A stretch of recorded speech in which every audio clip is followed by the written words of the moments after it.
E commerce की दुनिया बदलने वाली है और इससे छोटे दुकानदारों व्यापारियों को काफी फायदा हो सकता है। क्या है ये बदलाव और इससे किस किस को होगा फायदा, ये हम आपको आज बताएंगे। नमस्कार, मैं हूं प्रणव और मनी9 झटपट में आपका स्वागत है। यह ई कॉमर्स यानी ऑनलाइन शॉपिंग का जमाना है और लोग घर बैठे सामान खरीदना मंगाना पसंद करते हैं। इसका बाजार किस तेजी से बढ़ रहा है, इसे आप एक आंकड़े से समझ सकते हैं।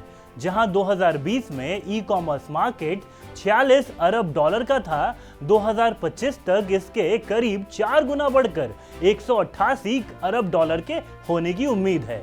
भारत में ई कॉमर्स के बाजार में दो बड़ी कंपनियों अमेज़न और फ्लिपकार्ट का कब्जा है।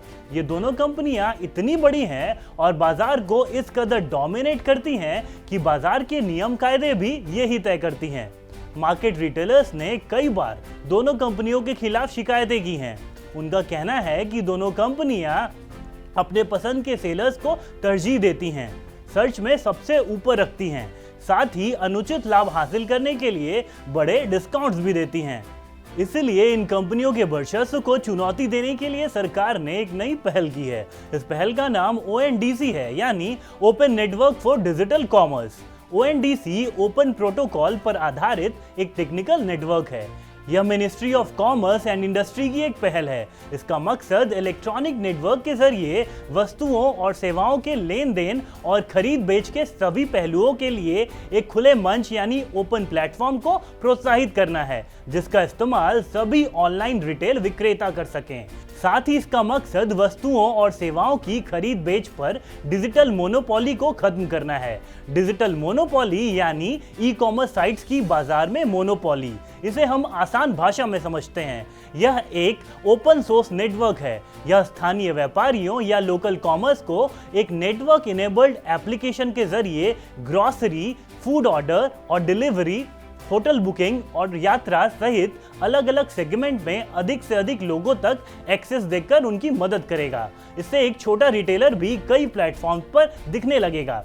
सरकार ने 29 अप्रैल को पायलट मोड में ONDC की शुरुआत की थी। यह पायलट प्रोजेक्ट 5 शहरों बेंगलुरु, नई दिल्ली, भोपाल, शिलोंग और कोयम्बटूर में इस समय चलाया जा रहा है। इसे ग्रोसरी, फूड और बेवरेज जैसे सेगमेंट्स में शुरू किया गया है।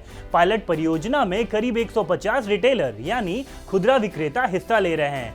ONDC की पहुंच की गुंजाइश को देखते हुए कहा जा रहा है कि यह UPI जैसे ही क्रांतिकारी हो सकता है। ऐसा इसलिए क्योंकि यह छोटे सेलर्स के साथ साथ कंज्यूमर्स को भी एम्पावर करेगा।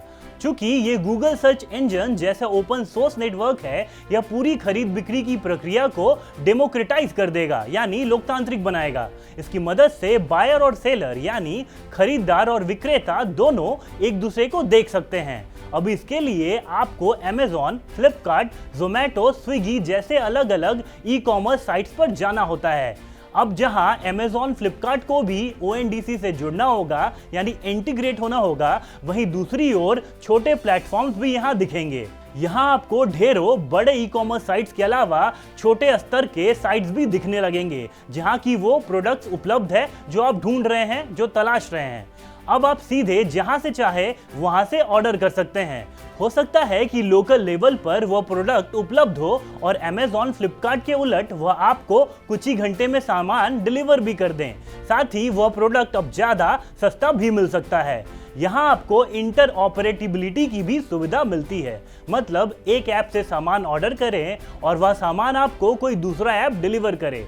उदाहरण के लिए आप कोई फूड ऑर्डर करना चाह रहे हैं, लेकिन जोमैटो या स्विगी पर उसका डिलीवरी चार्ज ज्यादा दिख रहा है या दूरी ज्यादा होने की वजह से वह कंपनियां आपसे एक्स्ट्रा डिलीवरी चार्ज ले रही हैं।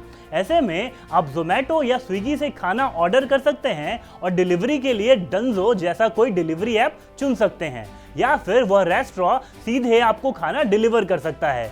इसके अलावा एक और पहलू जो ONDC को खास बनाता है वह है प्राइस कंपैरिजन का।